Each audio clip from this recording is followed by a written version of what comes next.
Howdy hi, welcome back.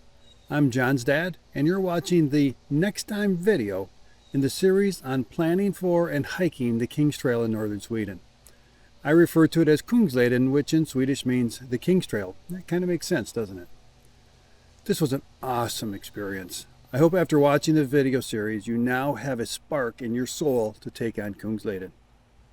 As I promised earlier, this video describes what I'm going to do the same and what I'm going to do differently next time. Next time is tentatively scheduled for next summer. For easier trip-to-trip comparison, I'm hoping to have my first full day on Kungsleden be August 1st again. That means I'll arrive in Hemavan on the last day of July, which is exactly 5 years to the day from my knee replacement surgery. The final video in the series will come out next week. It'll be a Q&A video. I've received lots of good questions and comments from you. I appreciate that. It lets me know I'm making a difference, and that's my ultimate goal.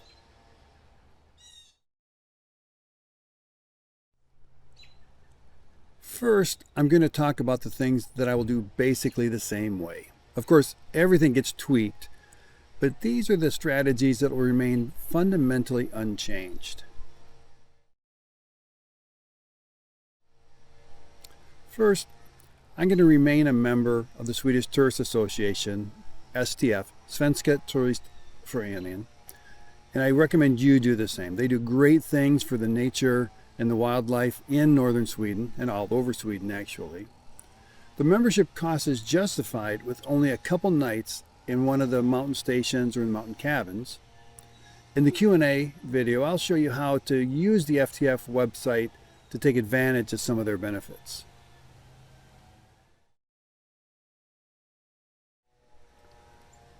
My fundamental travel and hiking plans will remain the same. All my airline reservations will be made in advance because that's the most fiscally responsible thing to do. Last-minute airfare tickets can get so expensive. My hiking plan will again include just over 3 weeks for the hike itself, with a lot of buffer at the end to be a generic tourist and to visit some of the wonderful Swedish people I've met over the decades. I may even take a side trip into Norway and Denmark too. Don't tell my Swedish friends, but there actually is some very nice Norwegians and Danes. If you want to see beautiful mountains, don't skip Norway. It worked out well last time to wait to make post-hike travel and tourist plans until I approached Abisko. Waiting made it so there was no pressure on me to make a schedule and possibly risk injury. I'll do that again for sure. I will hike northbound or NOBO again. I originally decided to hike NOBO so that I could hang a solar panel off the back of my backpack. I eventually decided to take a bigger battery pack and not deal with a solar panel in a climate expected to see rain on about half of the days and cloudy skies on most of the rest. Another advantage of hiking northbound is that the sun will tend to be at your sides or behind you, shining its light on the views in front of you. The little hiking I did towards the south confirmed that for me. With the sun low in the horizon and right in my eyes, I tended to look down at the trail and rarely up at the views. Here in the States, I have AT&T as my cell phone service provider. As you know, a lot of Kungsleden, most of Kungsleden, is far from any mobile cell service. They do have a thing they call an international passport option. When you use it, it costs $10 for each day. If you're not using it, it doesn't cost anything. When I had cell service in Sweden, it was great. It was nice and strong. My phone sometimes even worked high up in the remote mountains. I checked my phone bill when I got home and saw that my call home after visiting Skarefjell actually connected to a cell phone tower in Norway. That call was perfect. There was nothing wrong with it. No complaints. You may have a different experience though.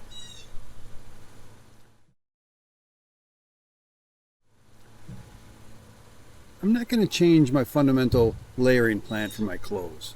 A base layer, insulating layers, an outer layer or a shell.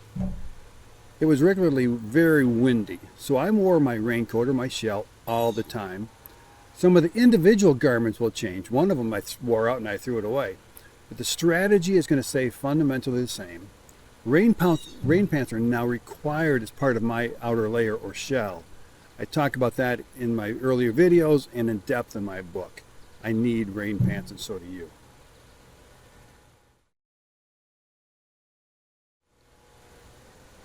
Unless something really surprises me, I'm going to use my Big Agnes Copper Spur High Volume Ultralight 2 tent again. It worked out really well. I'm going to bring the extra stakes needed for the extra outrigger strings in case it's really windy at night. Now, it was windy during the daytime a lot, but at night when the sun went down, the wind calmed.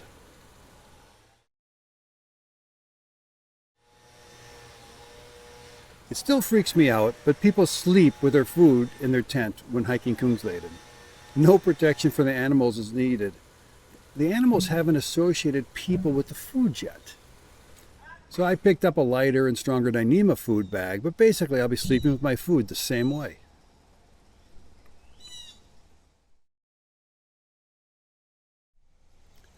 I will spray my gear and clothes with permethrin again.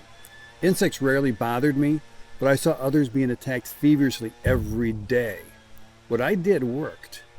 I will also carry a small bottle of either DEET or picaridin. I didn't use it last time, but I think the vicious reputation of the Swedish mosquitoes warrants a little packing for my fears. Next, I'm going to cover some things I'm going to do differently. Nothing is really major necessarily, but each one is an improvement, and I'm going to focus on a weight reduction, an extreme focus on weight reduction.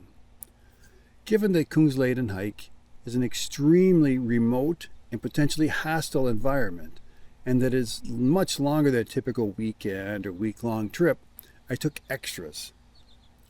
Extra clothes, extra tent pole repair splints, extra tent stakes, extra water bags, extra bandages. I should have figured out how to take less. And that's the plan for next time. I'm going to focus on leaving more things at home and taking things that weigh less. My backpack weight has to come down.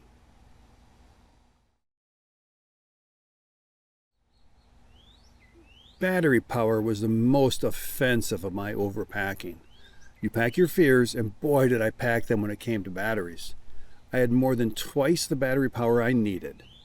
After my Kungsleden hike, I upgraded from the RAV Power and Anchor 26,800 milliamp battery packs, each weighing more than a pound, to the lighter Nicor 20 and 10,000 milliamp battery packs.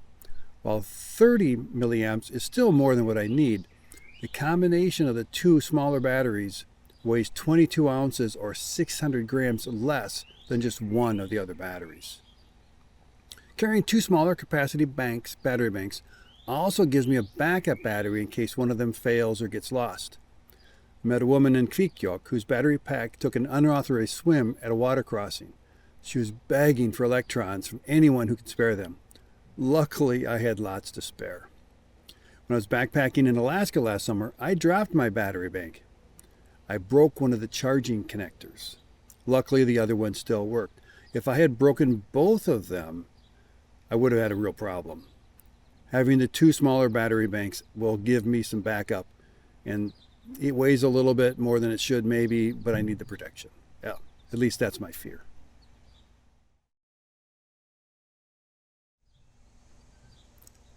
I'm going to stick with my Garmin InReach Explorer Plus GPS. It's worked reliably in various situations, was especially good above the tree line on Kungsleden. If something happens to it though, I will upgrade to a GPS unit that's lighter. I originally selected the Garmin InReach Explorer Plus because it had twice the battery capacity of the Garmin InReach Mini, even though it also came at twice the weight. This is another time of me packing my electrical fears. I know now from experience that I would be glad to lose half the battery capacity and gain 1/2 the weight in savings. The GPS is not a significant drain on my battery banks.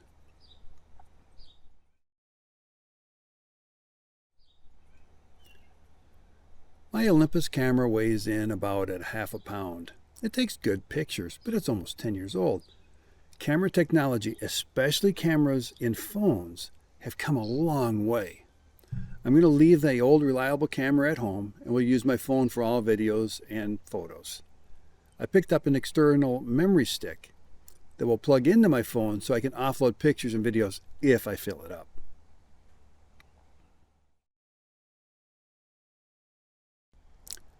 The headlamp is staying home. It never gets so dark that you need a headlamp. If you do need some extra light, the flashlight or even the glow from your phone is enough. If you'll be hiking late in August and into the fall, you'll need to carry a headlamp for the short period of the night that actually does get dark. Earlier in the summer, it never gets so dark that a headlamp would even help.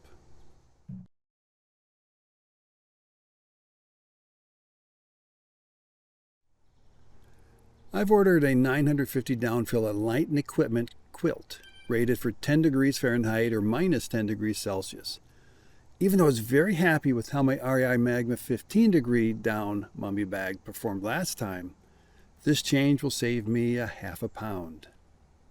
It's no accident that my new quilt is blue and yellow.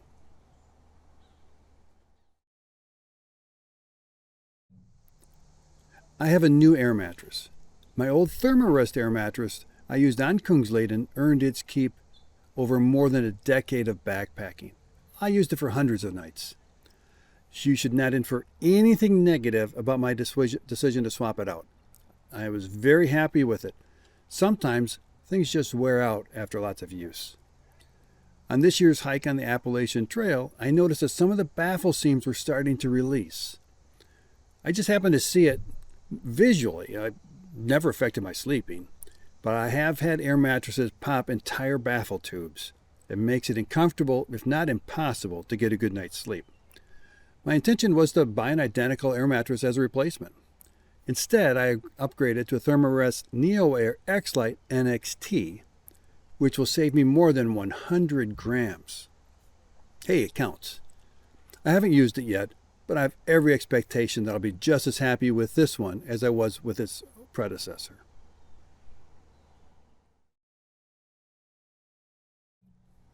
I'm not bringing the damn chair. I used it 3 times on all of Kungsleden. 3 times. It weighs way more than a pound at 800 grams. I can sit on the ground for that much.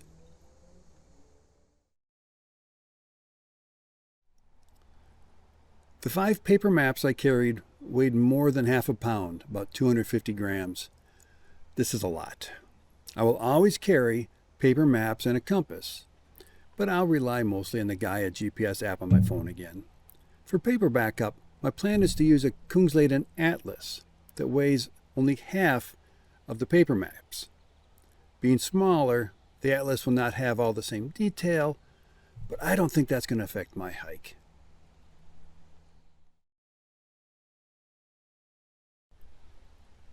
I won't bring any sunscreen next time. The sun is actually out and shining brightly on less than a quarter of the days, and the temperature never gets so warm that you want to hike for extended periods with exposed skin. I hiked with long pants, my hat, my shell, and often my Gore-Tex mittens every day.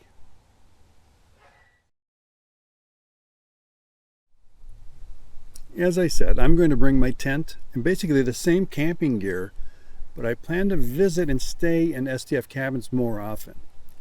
This is primarily to meet other people and interact with them. I especially want to spend one night in Hemavan. We got off the bus, grabbed some food, headed north to Abisko. I think Hemavan will be an interesting place to check out, and maybe I'll meet some fellow hikers too.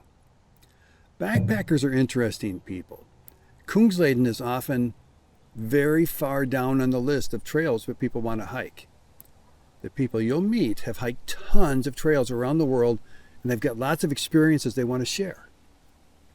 My expectation was that Kungsleden would have informal campsites where strangers would naturally gather around a fire ring at the end of a hiking day. With Allemansrätten and unlimited camping options, people stopped wherever they wanted. We never saw anyone else camping. They were definitely there. We saw them during the day hiking, but we camped so far away that we weren't even aware of each other.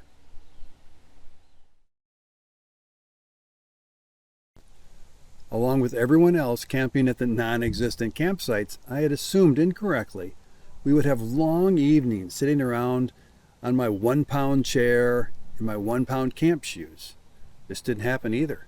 We hiked after dinner until it was time to set up the tent and go to sleep.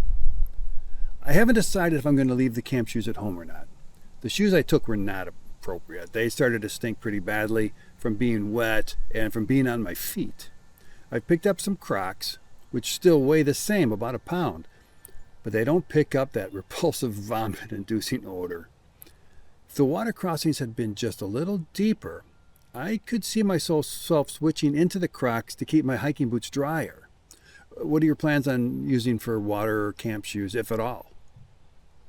In case you're wondering, people just wear their socks inside the mountain cabins and mountain stations. There's no need to bring inside shoes. Just bring your socks.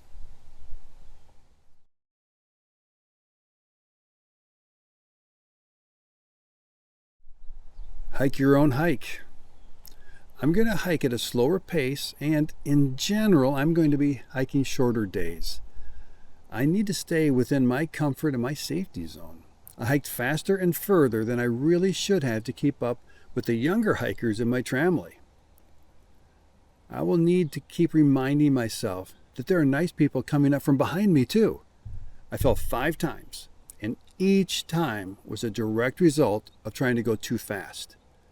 I was lucky a minor cut and a huge bruise were my worst injuries.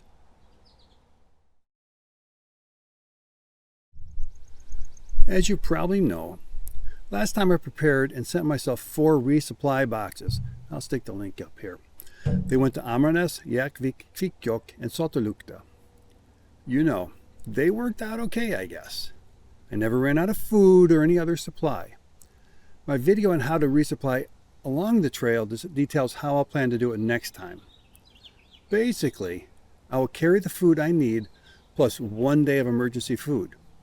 Every time I pass an STF or a village store, I'll buy what I need to get to the next STF or village store. It's 1 or 2 days. There's one stretch where it's 4 days. This may reduce my pack weight by 6 pounds on many days. That's a real weight savings. When I picked up my resupply boxes, I had to carry all the food I had left over from the previous box, plus another 4 or 5 days of food that came in the new box. My backpack was always too heavy. This decision might increase my total trip cost, but I'm thinking it may actually cost me less after you factor in the shipping costs and all the time spent preparing and actually sending the resupply boxes.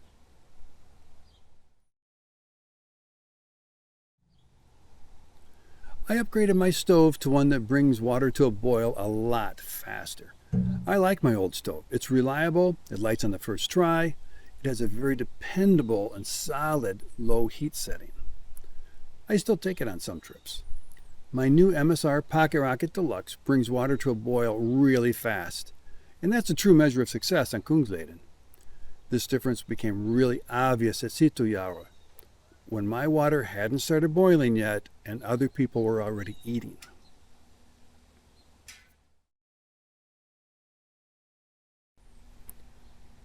People drink the water straight from the streams, lakes, and rivers along Kungsleden, but not me. I had to insist on treating every liter I drank. This took a lot of extra time. Other people would dip their bottles into the cold and clear water and keep going. I had to pull out my water bladder, collect water in a bottle, pour the water into the bladder, add my tablets, and then put everything back in my backpack. The other hikers eventually stopped waiting for me. I may stop using the water bladder too. I really like it though. Using it added a lot of overhead. If I could just dip my water bottle, stick it in the pocket, and go, I could probably save 15 minutes or more every day. I wouldn't be at all surprised, maybe even more.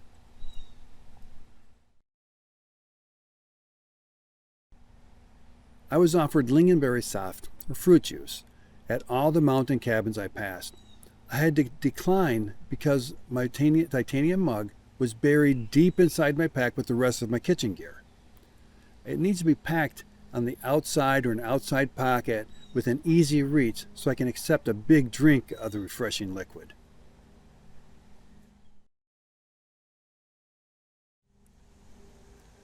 My unicorn Uni will definitely be coming along next time. She eats hardly nothing, I'll do a better job of taking pictures of her doing different things so I can share stories with my grandchildren. I'll also use her as a prop for people to hold when I take their pictures. I met so many people but never got their pictures. My memory of them is fading. Taking a picture with Uni might be kind of fun for them, and it'll be good for my memory too. You know, I could actually just record a video of the people with Uni, not just take a picture. That would catch them smiling and talking and laughing, and that's probably going to be a lot better content for the channel too.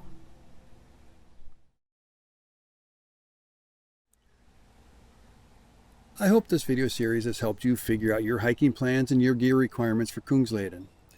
Let me know what you think and how it works out for you. The video coming out next will be the final Q&A video. Please leave any questions or comments below so I can include them. I'll leave you now with Rebecca Gustafsson singing the Swedish national anthem, Du Gamla Du Fria. It talks a lot about the beautiful nature you'll experience on your Kungsleden hike. See you later, bye.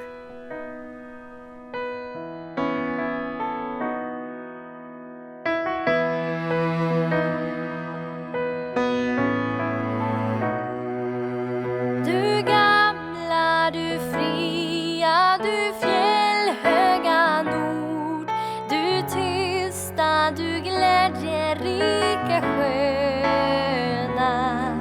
Jag hälsar dig, värnaste land.